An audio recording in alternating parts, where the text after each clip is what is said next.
Hi, everyone. Thanks for joining us. My name is Marc Hull-Jacquin. I'm the founder and CEO at Shelter Movers, and you are listening to Let's Get Practical, Conversations for Creating Change.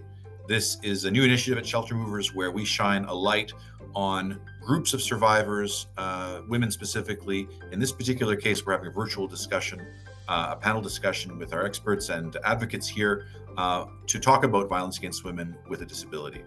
And so we are going to dive into this topic as part of our series at Shelter Movers to highlight the experience of survivors, which are varied and deserve special attention to fully understand, or at least better understand, what our clients live with and what they go through in their journey to a life free of violence.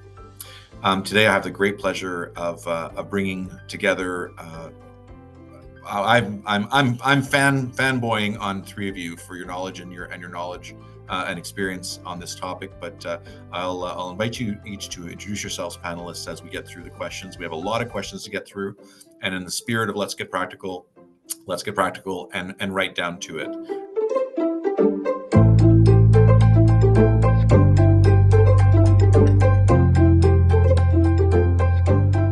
My first question is for you, Fran Odette.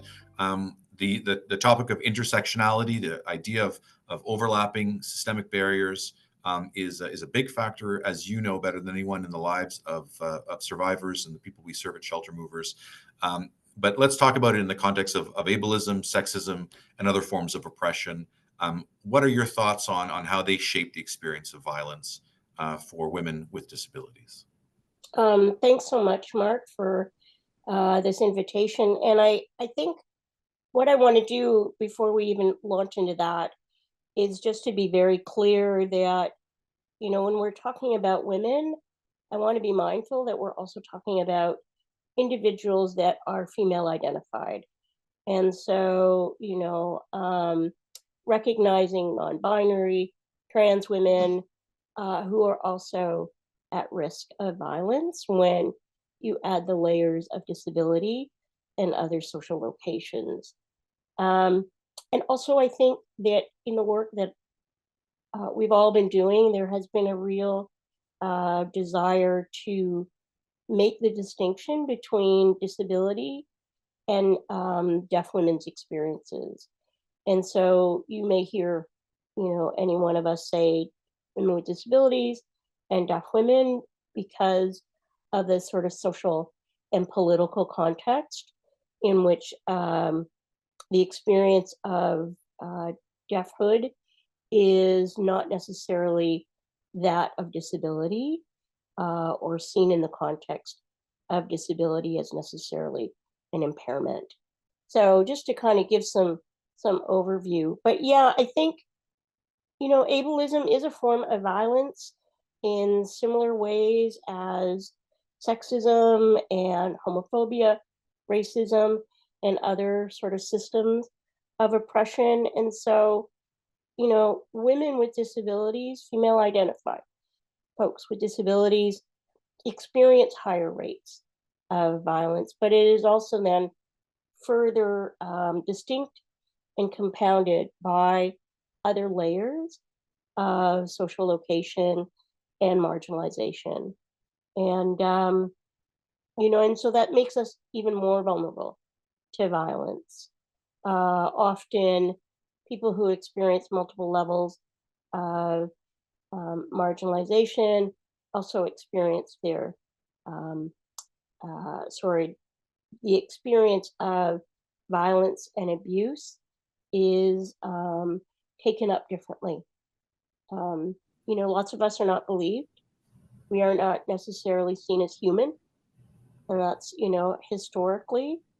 And so I think, because of those assumptions that are based in ableism and white supremacy, we're often infantilized, definitely desexualized.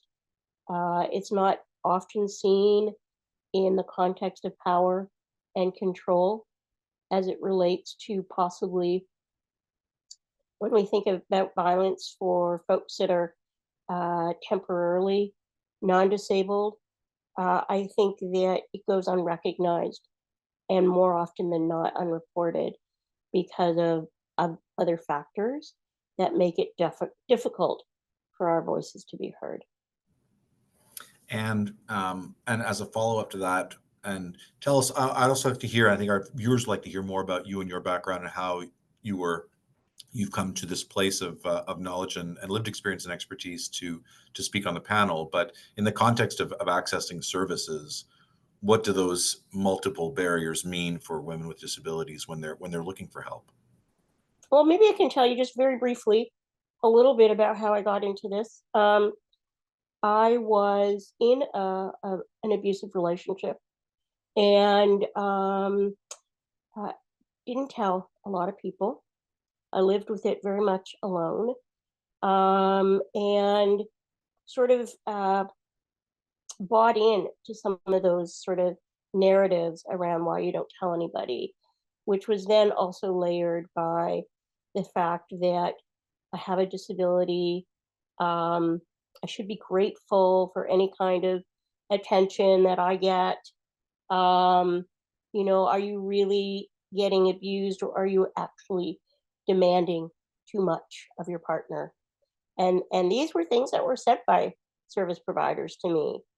And so when I finally reached out, I was the only person with a visible disability in a support group.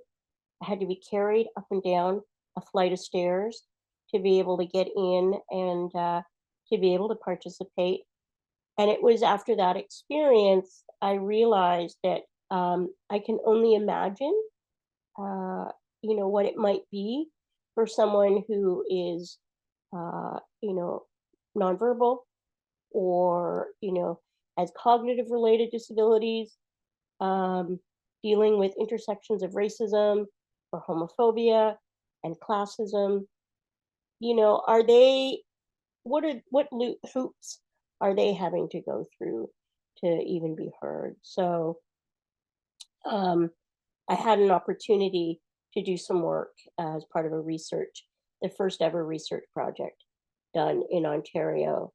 And it was sort of that experience that I was like, oh, this is my experience. And really sort of making connections with other survivors. So, I sort of mentioned it briefly, like inaccessibility of physical space. At that time, you were lucky if somebody made the effort to, bring you up and down those stairs. And if I was using a motorized chair, there's no way I would have gotten in. It was the only agency at that time that was doing any kind of intersectional work. And I was the only person with a visible disability. So disability didn't get taken up in the work that we did, which also, allowed for my healing to take a bit longer, because I didn't have those opportunities to really name disability and ableism as a contributor to my vulnerability. I think another issue is staff training. Folks, I mean, all of us here, we've been doing this work for many, many years. I myself been doing this work for over 27 years. And, I don't mean this to be, critical, but why are we still having this conversation? And it's because we are still deeply wed to our ideas of who can experience violence, who's a credible witness, who can we truly support in their healing journey, and not recognizing that folks with disabilities, women with disabilities, our experiences have parallels to non-disabled women. And so the training is really about other people's anxiety rather than actually the fact that we're any different than other survivors.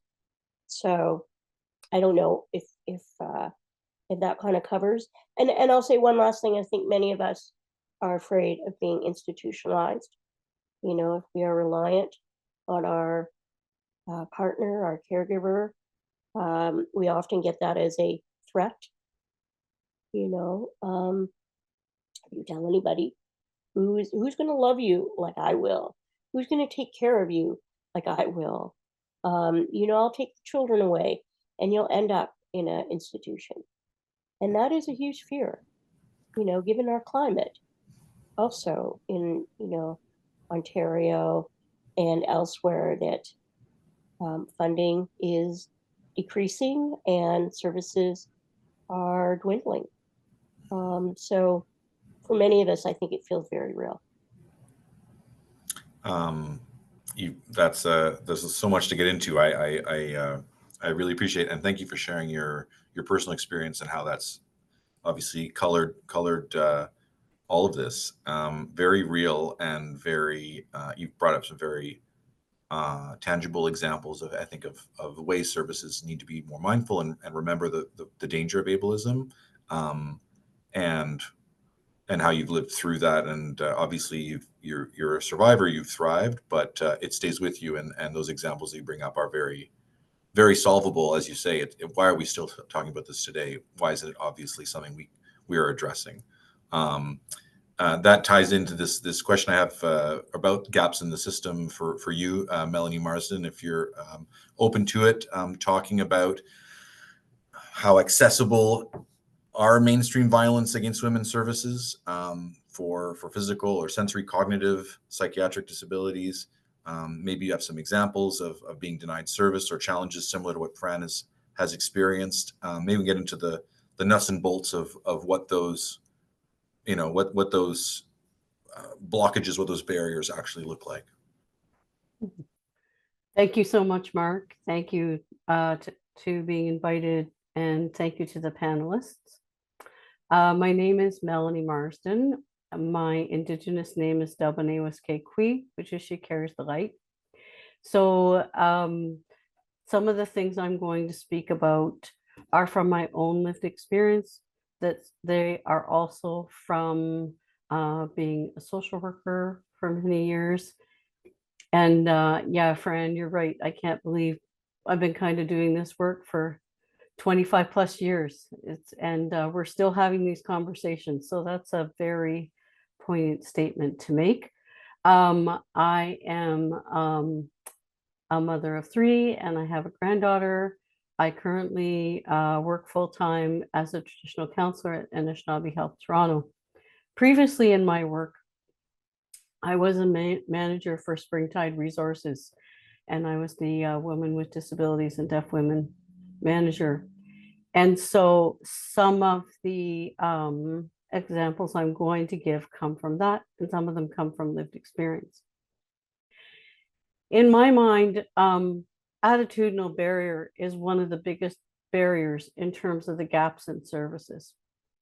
And I oftentimes hear myself saying to folks that ask me questions, and I'll say, quote, "My eyes don't work, but my feet and the rest of my body does at this moment," because there's a sense of, as a person that's visually impaired, that I can't do things. I'm not, quote unquote, normal, as they say. I think some of the other gaps in services is that although we've made some movements forward, like there are accessible ramps in, say, like some shelters in Toronto, we're not nearly as far as we need to be, especially in 2025. So we have a long way to go, I think. And I think part of that is because we are not at the front of the movement. So when I say we, I'm speaking about women with disabilities and deaf folks. When we're not at the center of what's happening, then of course our voices aren't going to be heard. And of course, there isn't going to be as much movement as there could be. We're oftentimes seen as, quote unquote, not normal. And yet we do have very fulfilling lives. I think that the other gaps in services is also partly because we're not leading this, we're not seen in various roles. How many people are executive directors? How many people are frontline managers? I was speaking to a colleague the other day, and this person was speaking about 1 in 10 people are hired as women with disabilities. And how many people in mainstream society have hired people to be frontline workers? Because when you actually put that in place, it's demonstrating that I'm hearing you. It's demonstrating that it's not, like Fran was saying, one person that's doing this work that needs to be carried in and out of a building, right? We know that many women, including myself, have experienced gender-based violence, and we know that we're oftentimes not heard. I've absolutely experienced that. I experienced it as a child. I've experienced it in a couple of relationships. And not only are we not heard, I may not necessarily always be saying things in the way that someone wants it to be said. So I may not be as clear yet because I haven't worked through a particular trauma. And sometimes the work of healing from being in an abusive relationship takes a lot of learning and unlearning. And that's not necessarily always understood. Yet at the same time, the fact that I have the lived experience could potentially have me in an excellent role as, say, an executive director, because I have that lived experience. And even though I may not be able to understand what it's like for someone that needs ASL and they can't get that service, I certainly have the awareness that that is a service that would need to be absolutely a part of a shelter system. Another gap in services is how many people, especially women with disabilities, that even are Indigenous or experience other oppressions, part of a board, part of that particular board that can ensure that the policies in place are inclusive for all of us, right? That's for me what a social justice model is. It centers women with disabilities at the front of it. It's not just a conversation. It's including us at all levels of the particular shelter system, for example, right? And it's not about in the middle of the night when someone has to leave, they end up going on the street because there's not, for example, a wheelchair accessible unit available. Or if there is a wheelchair accessible unit available that they can go to with their 3 kids, they have to move up north somewhere. So not only are they leaving the city that they know and the community that they know and have, they're having to move to a completely different city. And when we think about practical solutions, right? As someone with a disability myself, some of the practical things can be, I can go and get a degree. I have that privilege. I have my master's. Not everybody has that ability, right? And so how can we start to think about people that may have an intellectual disability and experienced violence? They too have voices that need to be heard and be a part of these conversations. And when we're open to this and we are understanding that the roles are important for everyone to be included, that's social justice for me. Well said, and very, those are very tangible examples as well of what you've been through. And thank you for sharing your personal story as well. I think that lends a lot of credibility to your position, and folks really should take heed to the types of examples you brought up. In that same vein, I would turn to Anna Morgan and ask you, as you talk about your work at Savvis in Halton, of course, please, and how you've noticed examples of tangible, concrete steps that staff, not only in shelters, but all sort of gender-based violence or women-serving organizations can take. Because I think there are leaders who are listening to this, they're willing to create the change. They may not have spent enough time thinking about how and where they can get that impact in a very tangible way, but they want to show progress. And so I'm curious, sort of looking to you for whether it's interpretation or physical changes to the space, but what have you seen? And a little bit about you, if you don't mind, Anna. Yeah, so my name's Anna Morgan. My pronouns are she and her, and I'm the Director of Programs and Services at Savvis of Halton, which is the Sexual Assault and Violence Intervention Services of Halton. But I have a longer history of working in the gender-based violence field, and working specifically in shelters, both from a frontline staff to a management perspective. I think a lot of what has been said already are really tangible ways we can make changes as service providing organizations. Of course, I think there's, the physical aspect, looking at the physical shelter, considering how people move and get around the space is very important to look at in your shelter. I mean, we talk about the intercom system of shelters, and is that going to work for someone who is deaf?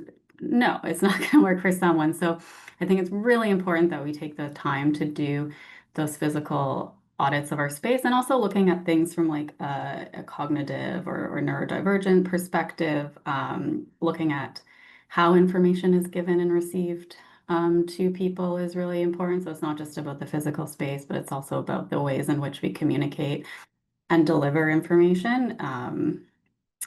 We already mentioned having ASL interpreters available, things like that, having things maybe written down in very concrete ways. We had a situation at our shelter where someone who's neurodivergent was really expressing that need to have everything really written down in a specific way. And initially our staff was like, oh, they'll figure it out. No, that is an access need. That is about someone needing to access your supports and services. But more importantly than just doing that sort of like physical access space, looking at the cognitive ways people process information and different ways we can deliver information, I do agree kind of with Melanie's point. It's really around attitude and attitudinal changes that we need to see, because I do think the two sort of models we were taught around disability are really around this medical model, which sort of relies heavily on diagnoses to best understand people and sees folks as curable. Or we have this charity model, which is, that, we are the benevolent service providers who are providing a service to those in need, versus looking at things from a rights-based perspective or something that recognizes systemic inequities in the organization. And so I do see a way a lot of those things play out through our policies and procedures. So, do we have to ask for a medical note from someone, or can we trust that they are the expert in what they need? Are we forcing people to prove need in order to access a service? That kind of comes from that charitable model of service delivery. I think we have to really respond with humility and listen to the needs and actively decenter institutional control in the situation. One thing that I often find sometimes within the shelter system is we think too much with like a risk litigation or risk management perspective. And so I'll give you an example of the way that this sometimes plays out is maybe you have someone coming to the space who uses, let's say, a walker or cane. Maybe you don't have an elevator, but the person tells you, I can get up and down the stairs. It's just going to take me a bit longer. And from a shelter perspective, we're like, no, can't have liability. We come from this risk place of, rather than just listening to the person, that is something that they have that they're saying they have the capacity to do. I mean, I could be a temporarily able-bodied person and I could fall down in the space tomorrow, but we don't have that same perspective with folks. So I think there's a real like attitudinal shift that needs to happen. And then much to Melanie's point that she already discussed, you know, a lot of the questions are framed in a way of like, how can we better support service users who are disabled, or deaf women and gender diverse people. But what are we doing as an organization to embed that from the top down? Because we're not looking at places where, again, we can really center the voices of those who've been impacted. Are we including them in our board? Are we including them on our management team? Are they a part of those decision-making processes? Are they, you know, they can be, it's about the staff too, right? When you're talking about a physically accessible space, or a space that is accessible for folks, that you have staff in your organizations, and you want to hire those folks because they are the people with the lived experience and the expertise to be able to provide that service. I have probably many other things more to say, but sorry, I don't know if that gave the answer to your question around concrete steps. So definitely training and really challenging those attitudinal sort of pieces that are in our mind around disability. I mean, we talk frequently in our sector of being anti-oppressive, anti-racist. I don't hear us talking about being anti-ableist.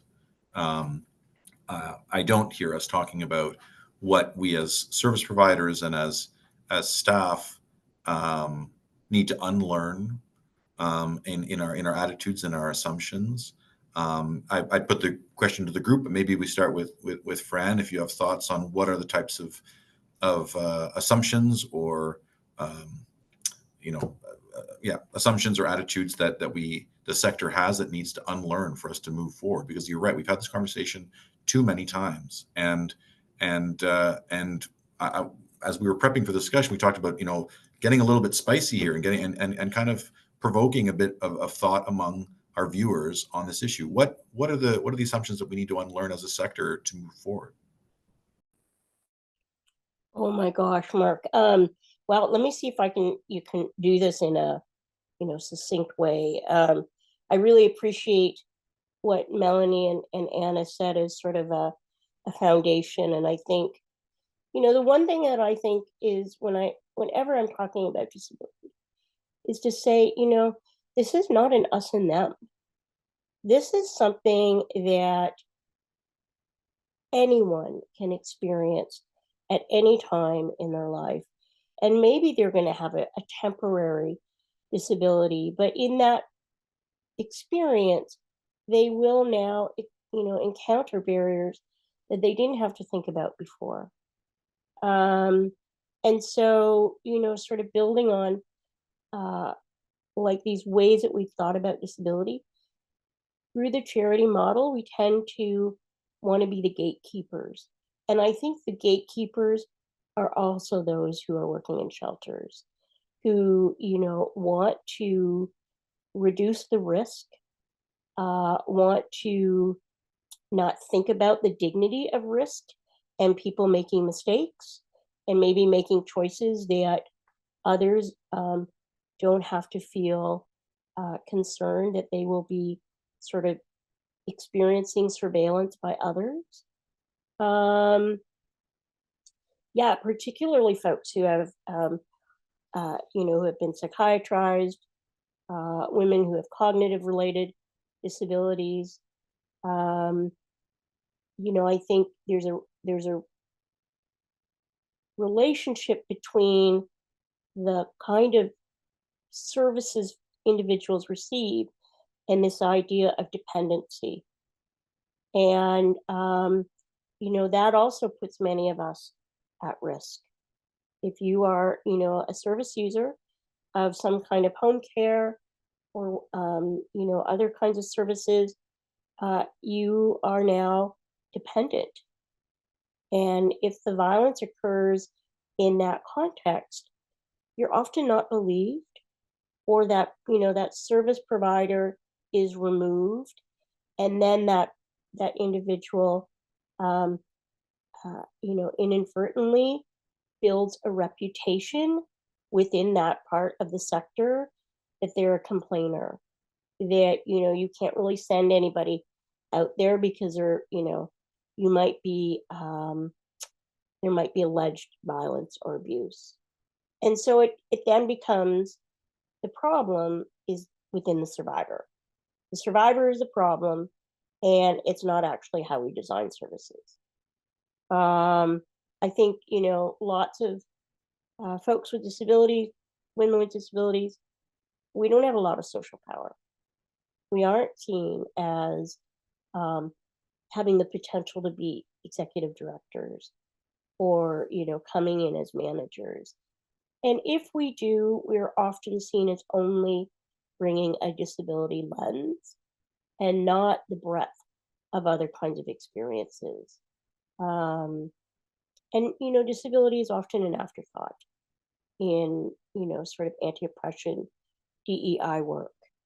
And, we are part of all communities.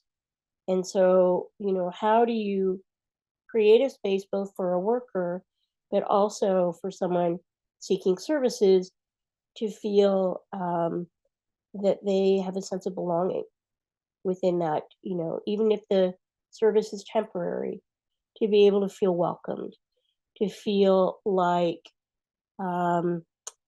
this is where you're going to be supported, as opposed to feeling like they are a burden to staff and also sometimes to other residents. So, I think that the other issues are around housing. We don't have access to good housing that is affordable and that is accessible. And, like I said earlier, if you actually disclose that there's violence in your life, you're often removed from the housing situation rather than the perpetrator. So again, the system is not in favor of survivors, most generally, but I would say also then the more marginalized you are around disability and other intersecting oppressions, you will experience that much more vulnerability. We've seen that at Shelter Movers on your last point, where the preference on our part would be that the abuser leaves the home, that we don't have to move the women and children out, obviously, that they can maintain stability, but the structural system, the structural barriers are such that we can't guarantee their safety if we move him out, because he could easily come back and has threatened to harm them in many cases. And so how do we maintain separation and they can stay and continue on their journey in the home without that constant threat? It's a problem we haven't solved. And so our next best thing is to do what Shelter Movers does, which is to help women and children flee abuse with their belongings while they are in, and then get them to a shelter. So I hear that argument frequently, and I definitely sympathize, particularly maybe with a survivor with disabilities where the home may have already been adapted to their needs, and they're being forced to leave to go somewhere that's completely inadequate and not adapted at all. Very, very fair point. And it really adds, I think, a lot of evidence for why we need to find solutions that allow survivors to stay in their homes whenever possible. You mentioned a few other sort of state systems or structural systems. We haven't talked about the impact of, income supports or the immigration process or healthcare as other structural forms of violence for survivors with disabilities. But maybe I could turn back to you again, and maybe turn to the other panelists in a moment. But if you have any thoughts on that, I'd be curious to hear about that, because that sort of feeds into what you were saying. Well, I mean, I think the systems, the larger structural systems, are designed to ensure that folks who are marginalized and including survivors with disabilities, that we don't succeed. I mean, I appreciate that might be quite blunt, but it's true. Folks who are trying to migrate here from other countries, cannot ever come out around their disability. And, while they're waiting for residency, if they need services, they certainly cannot disclose to their healthcare provider that they have some sort of disability related need. And because they run the risk, or they run the risk of their family members being deported. And so lots of times folks just try to, make do as much as they can until they can get permanent residency. And even then, that's not a guarantee. And I think absolutely income supports are not enough for anybody to live without the fear of violence. The systems are, it's not dependence that's the issue. It is really about the lack of choice, right? We're all dependent. None of us, get through the day without having to rely on someone, even if it's making that, cup of coffee. Unless you're growing your own beans, then that's great. But you might not be. And who harvests the food? Who built the house for you, or the place where you're living? And so we tend to only think about independence as an indicator also of success. And so, we need to kind of shift the fact that all of us need somebody, are, reliant on someone else to maybe sort of help during the day. And it's not just survivors with disabilities.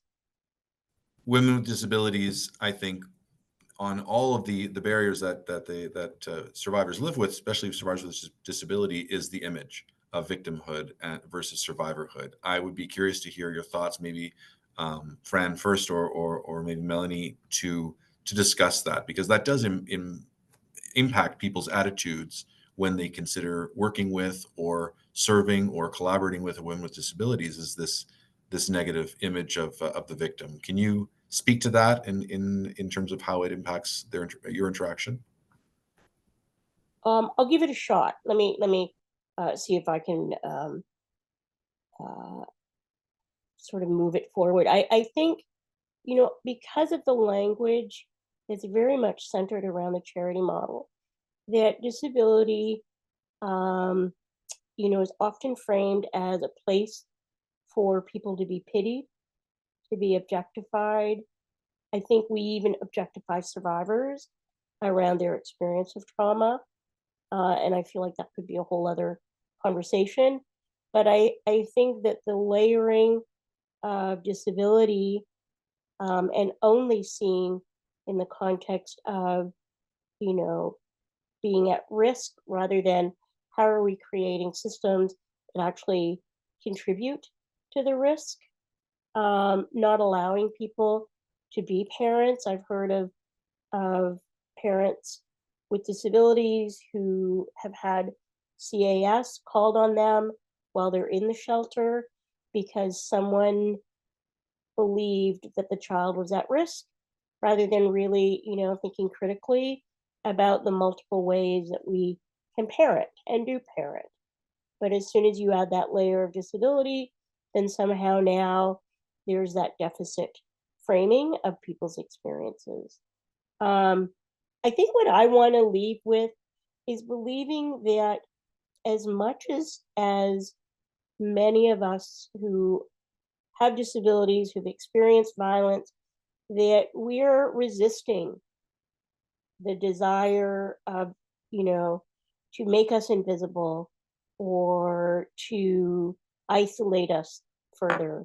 And I think that is what we need to be thinking about is, we are resisting, even if it is by having these conversations, by, creating other kinds of models to support each other.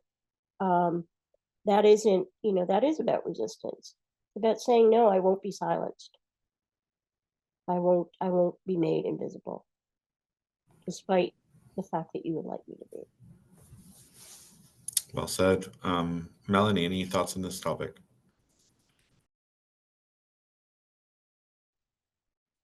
I think Fran said it beautifully. I think one piece I will add is the piece around, in order to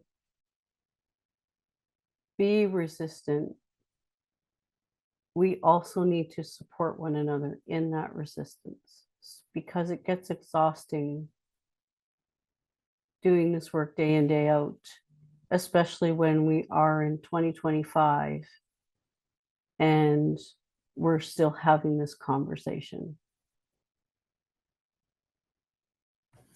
Yeah, collective support to carry forward. So important. Thank you.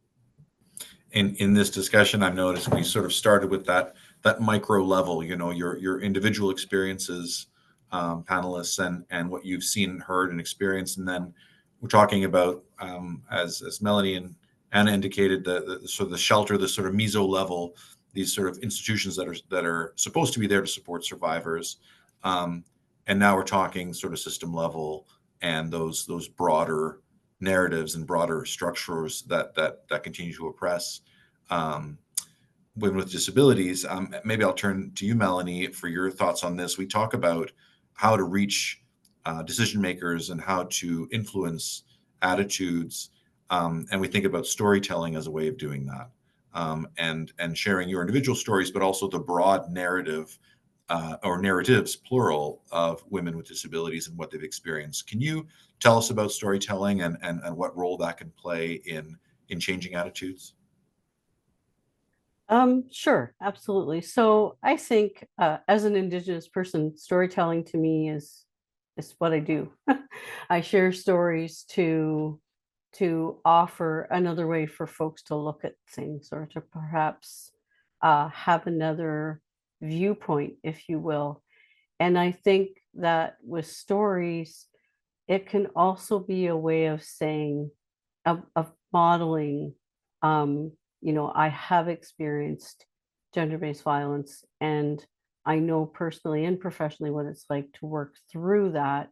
And I'm still working through it, right? So it's not like it's a linear thing. Oh, well, I've gone for counseling, or I've done some other work on myself, and therefore I'm done and I'm a packaged person now. It's not like that.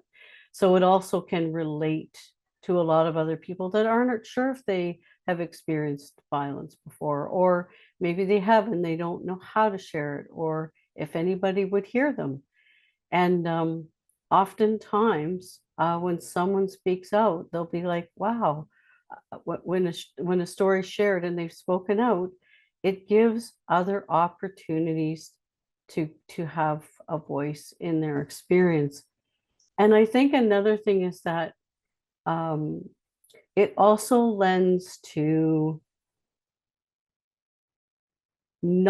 it's not about us and them. It's about, as a collective, we can support people in when they've experienced gender-based violence, and this is what you can do to get support. Sharing stories can also give a window in that they're not alone, and also that as a survivor, you can thrive. You don't have to stay in the survivor mentality, right? You can thrive. You do have the opportunity to move forward with your life. You're not your gender-based violence. You are more than that. You are a whole person. And I think sharing stories can help to address some of those myths and barriers. And it's also like from a peer-to-peer building relationship, right? Oftentimes, colleagues and friends that I have, I'll be like, you know what? I know I experienced gender-based violence, but I never really realized that, say, something like, oh, if my tone is this or that, that it actually makes someone feel uncomfortable. And because of having those stories or sharing those experiences and hearing from other peers, it can support me in doing the learning that I can do. And I think of the truth and reconciliation calls to action, where it's all our responsibilities. And I think with gender-based violence, there's a parallel there. This is all of our responsibility to move the conversation forward. So look at who isn't here, who isn't part of our conversations, who isn't sharing stories, who isn't a peer that we do know that could provide a voice and an experience instead of it being the same people all the time, who hasn't had an opportunity to share their story and may need some guidance and direction. And that's okay too, because we all start from somewhere. We don't know what we don't know. And I'll just add, so I work in a brand new building on Cherry Street. And as someone that's visually impaired and that's Indigenous, Braille signage was the last thing that went up. So what's that about in 2025, right? Again, why is it that we're still having these conversations that when we have policies given to us or handouts or notices, I live in a condo, none of the notices that I need and require have ever been in an alternative format. Now there's a new platform that I can then go and look at. Who knows if that poor platform is going to be accessible? So there's a lot of conversations that can be brought forward in terms of sharing stories. Like, this is what I did when I experienced not having an accessible document. These are the apps that I've used. So it lends, the stories can lend conversation, the stories can lend to a lot of ideas moving forward of what's worked for other people in terms of addressing those barriers. Such a clear example, waiting to put Braille signage up at the end, as if it was an afterthought, as if they didn't. Clearly, the framers in that example did not ask themselves who's being left out in this process, who's not at the table. Such an important question in all decision-making processes is, what voices are not being heard. Such a critical framework to look at problems, and it reveals very quickly, doesn't it, who should be there and what their perspective could be. Anna, you must see this in your work when working with survivors or when advising organizations on these types of questions. Is there a way to create a better, more trauma-informed environment for communication and interaction with women with disabilities and women who are deaf? Is there a way to integrate these better in a bit of a practical sense to make sure that we are asking the right questions? Yeah, I mean, I think we talk about these principles of trauma-informed practice, and I think they actually work well with working from a disability justice perspective, but I think it's about how we are reframing things, and we've already talked about that a lot here. A lot of organizations, again, coming from that that charitable model, it really reinforces that idea of gatekeeping, and it, the framework is it relies on the institution, such as the shelter or the workplace or the school, to grant sort of inclusion into these resources, rather than looking at the, I mean, I think inclusion is an interesting word actually in and of itself. Sorry, I go off on tangents. Interesting word in and of itself, because again, you're talking about including folks into a system that really never considered them in the, like, these systems are already built on, like colonialism, capitalism, patriarchy, all these systems. It doesn't actually actively consider their experiences from the beginning. So I think it's totally reframing almost away from this sort of inclusion aspect where we're including folks into a system that doesn't account for their experiences altogether, but really, again, like I talked about before, like decentering institutions from the conversation and making sure that we're centering, you know, the wisdom of the community in the way that we're delivering services. And again, I just think that speaks to the disability justice framework and really making sure that you have that. And that's really about making sure those currently and historically excluded groups are front and central to the planning process and represented at different levels of our agency. So I think that's really important when we're talking about doing this work. Sorry, I lost my train of thought. What was the question? No, you are answering it. How do we, in our planning process and in our decisions, how do we make sure those questions are being asked? I think that's exactly right. And you know, the emphasis that you put on acknowledging the system was created without women with disabilities in mind in the first place, I think really Yeah. resonates with most decision makers. Yeah, we should really be focusing. One thing I think is really important to do is always embed like an equity framework in everything that we do. So recognizing that, you know, one solution is not going to work for everyone, and that different people need different things. And so to your point about how to do this work, I think sometimes people go to a training or a talk and they expect a how-to guide. There's no how-to guide. Of course, you can learn about the specificities of you know, the violence that survivors with disabilities and deaf women experience. And I know Fran and Melanie gave some really concrete examples of what that can look like in their lives.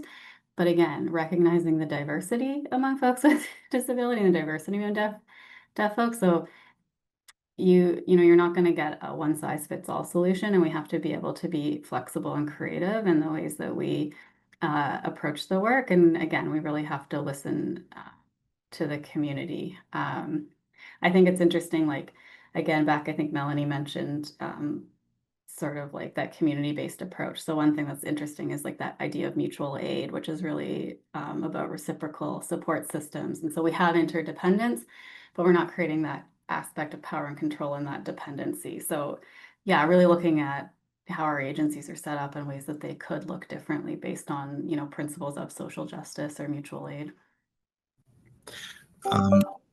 When we talk about making sure that survivors are and women with disabilities, groups who traditionally wouldn't have been allowed to sit at the table of decision making now are claiming hopefully more and more those tables and those positions in decision making roles. I would imagine these women with disabilities as well would face the same types of constraints and challenges that non-disabled leaders face. Very practical issues, budgetary constraints. We need to put a ramp in and braille signage. It'll cost this much money, and I only have so much to spend. So I'm going to put that money into the ramp and the braille signage, and I will make sure that the staff are trained. But it's going to come at an expense of something else. So I'll play the bad guy in this and say, regardless of whether we put whether a woman with disability or a survivor attains a certain level of leadership, how would you feel that women with disabilities will react to those types of very real, practical financial constraints and leadership constraints as opposed to a non-disabled leader? Would there necessarily be a different outcome, or will they fall into the same traps that non-disabled folks fall into when they have to make these sorts of difficult budgetary decisions? I face this myself as a leader of a charity, and my colleagues in the gender-based violence sector face these challenges as well. We're sold on this. We want to operate in an anti-ableist fashion. We believe in the cause, and we believe in social justice. And then the bottom line is what it is, and we fight for more funding to make sure that we are as inclusive as possible. But what would you say to the leaders who face those types of practical decisions? And I put the question up to the group for whomever would like to take a stab at this, because I think it's a very real problem that a lot of organizations need to need to address seriously.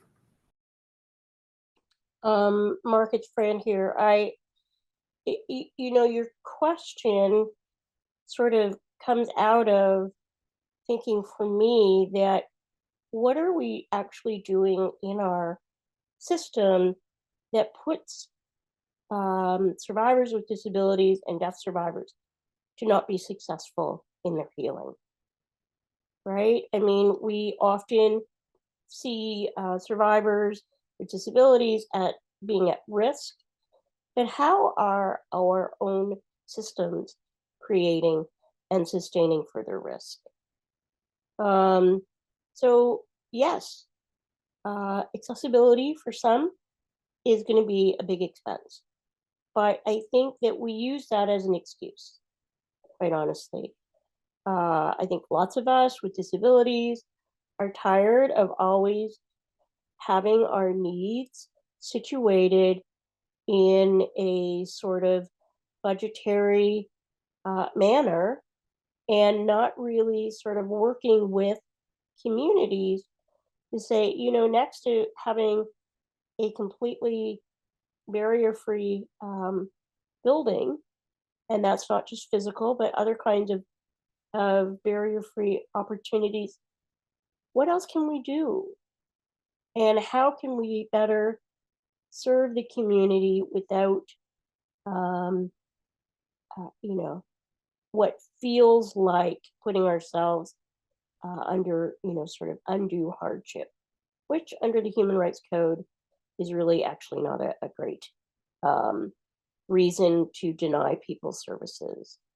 And so, yeah, I mean, certainly I've had to make those big decisions about, whether we're going to have interpreter services or whether we're going to be able to have a barrier-free. Why do we have to compete?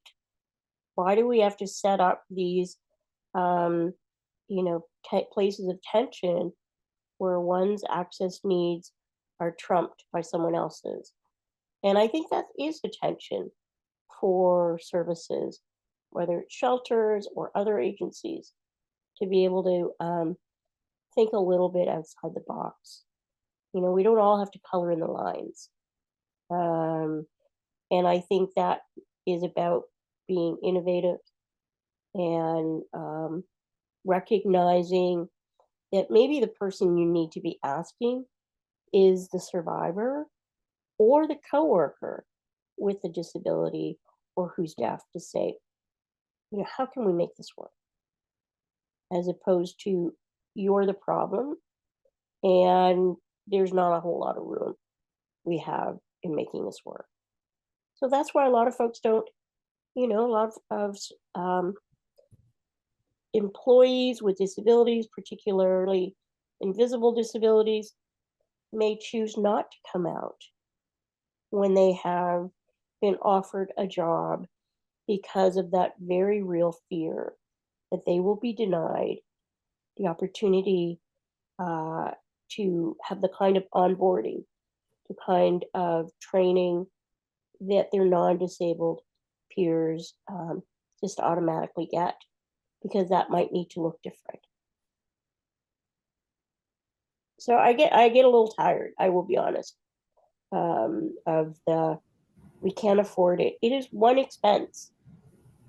You actually put a ramp in, you're not just making it accessible for folks with mobility devices, making it accessible for moms or caregivers with strollers or people making deliveries.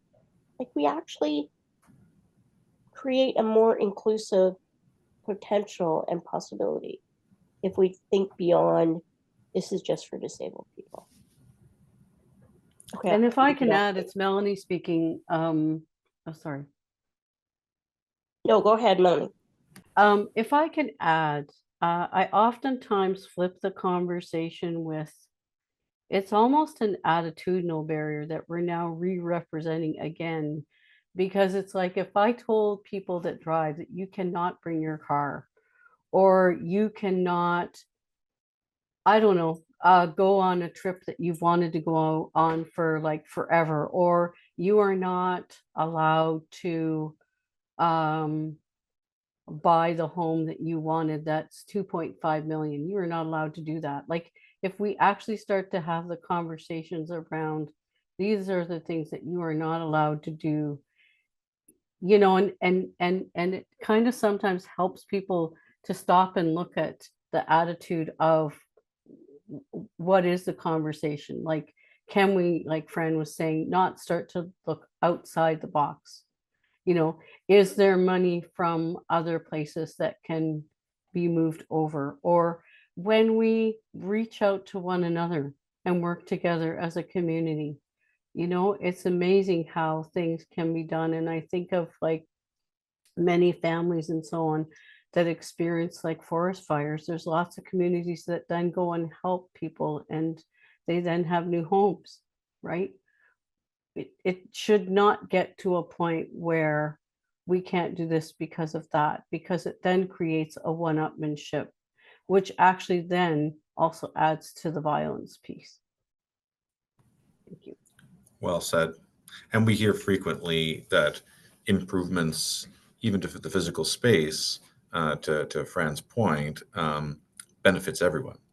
Making buildings and experiences more accessible is not only beneficial to the immediate population, but really we all benefit from that, and it just improves. So thinking about it that way, I think helps me a lot too as well. That it's we all deserve the best experience we can have, and if we don't have the right people at the table, we'll miss those opportunities to improve it for everyone by identifying those special needs or particular adaptations that would benefit women with disabilities, because we all benefit from it.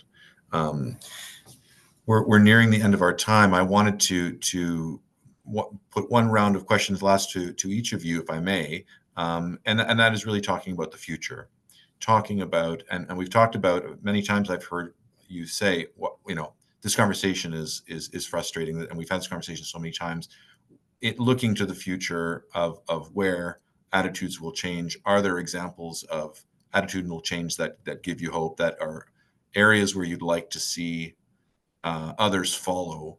And I ask this as the leader of a charity myself. Where are some legislative changes or practical changes that you are feeling are quite achievable, and not to Anna's point, not how to, not cookie cutter, but areas where you think that there have been some progress made that we can all follow. We put that out to whoever wants to answer first, but if a little off script, but I think it's still an important question for us to contemplate for those listening who want to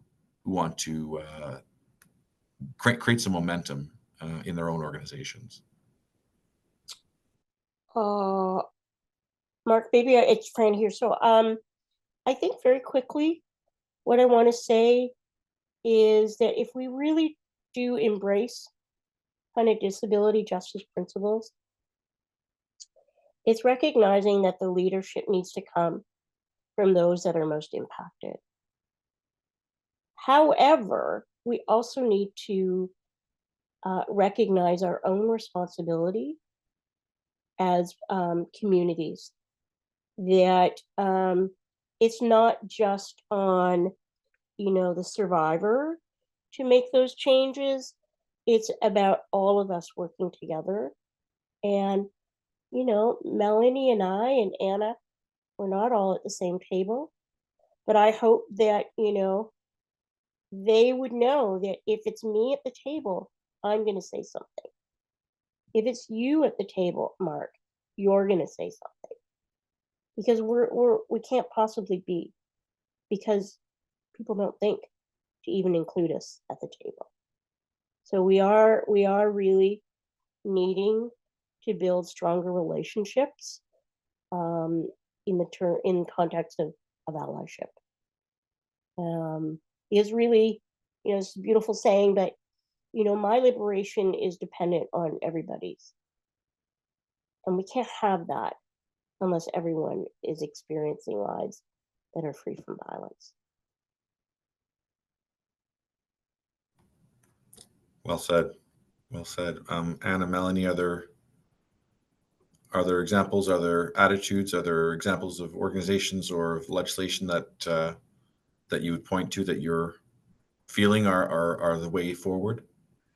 I think the one thing I will say, it's Melanie speaking, is that Mark, like you starting this conversation is a beginning.